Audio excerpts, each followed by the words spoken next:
Okay, Becca. All right, thank you. I'm going to go ahead and share screen. Let me know. Can you all see this? Perfect. Okay, so this is my thesis. Melinda got the title right. Let me see if I can get it to switch pages now.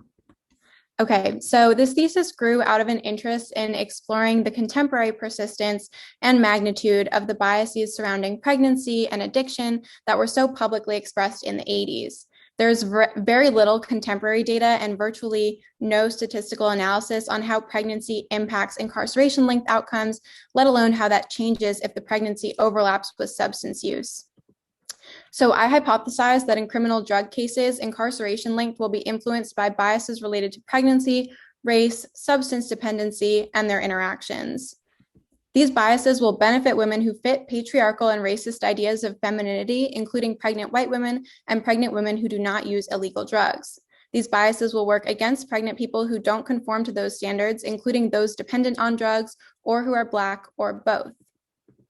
I also predict that these biases will present more clearly in cases where the offender is nonviolent, with the theorized causal mechanism that violent female offenders already disrupt patriarchal expectations. They will also be stronger among drug offenders compared to those who are nonviolent.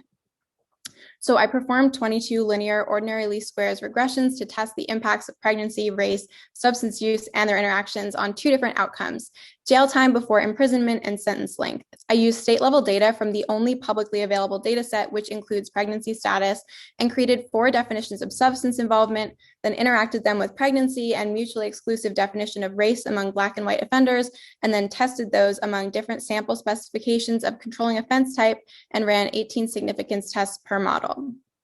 So I had around 4,500 observations in my sample, and the majority of offenders were white, had some kind of medically diagnosed mental illness, some level of substance involvement, and were poor. This was pretty consistent across offense category and dependent variable specification, but there were disparities when comparing the overall population to the pregnant population. Only 46% of offenders qualified as indigent, but 62% of all pregnant offenders qualified. Between 45 and 55% of offenders had spouses who were incarcerated at some point in time, but that increased to 57 to 63% for pregnant offenders. And across all offender groups, over 65% were unmarried parents, but among those who were pregnant, the number rose to above 77%. So my first finding is not shocking. Racial disparities persist in this model as expected. White offenders got more lenient sentences and shorter jail times than their Black counterparts, whether pregnant or not, substance involved or not, or both. I also discovered a statistically demonstrable leniency effect of pregnancy. Pregnancy decreased sentence length and jail time outcomes among both Black and white offenders who were not substance involved in 21 out of the 22 model specifications, which indicates that it is a pretty robust finding. This leniency effect that I identified was much stronger for white offenders than Black. This is something I term the racial pregnancy gap, and it describes how pregnancies are treated differently based on race. In the sentence length specifications, the average leniency benefits of pregnancy among non-substance using offenders were approximately halved if the offenders were Black. This graph shows the leniency effect within the groups of white and Black offenders. Negative values indicate the number of months by which pregnancy decreases sentence length among those not substance involved. As you can see, the bars in the nonviolent and drug offense categories are much larger for white offenders than their Black counterparts.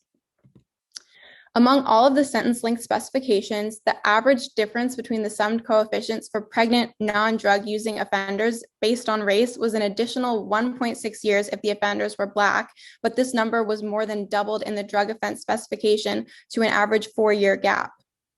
This graph shows the racial pregnancy gap, or the difference that race makes among pregnant offenders grouped by substance involvement, reflected in months. As you can see, the gap among drug offenders is larger among all nonviolent offenders and is larger still among those offenders who are substance involved. This brings me to my next point. Although pregnancy nearly uniformly decreases sentence length and jail time, adding the factor of drug use reduces pregnancy's leniency effect.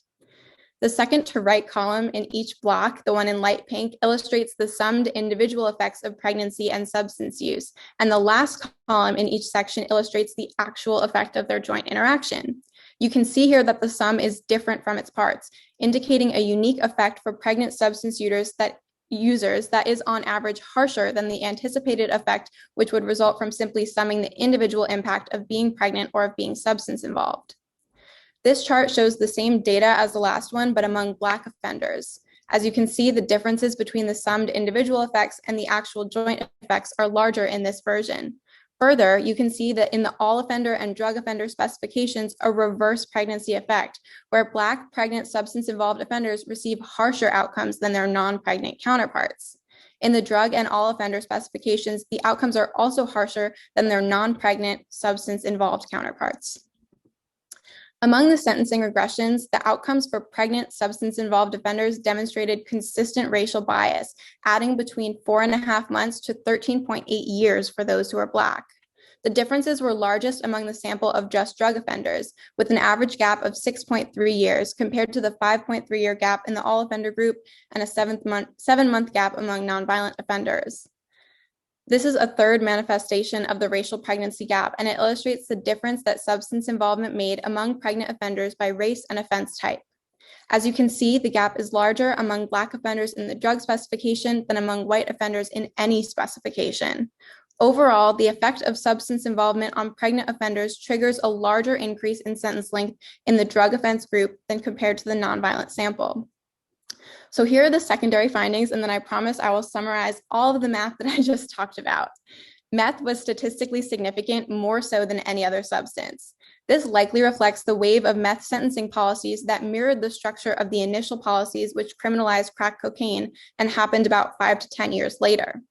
Only in the past 5 or so years have researchers actually begun tracking and publishing stuff on pregnancy outcomes for prisons and jails, but the data set that I used is literally the only existing data set from which you could draw conclusions about sentence length. The unique risks that are posed by the compounding factors relating to poverty, race, drug use, domestic violence, all disproportionately impact incarcerated women and also all contribute to high-risk pregnancies.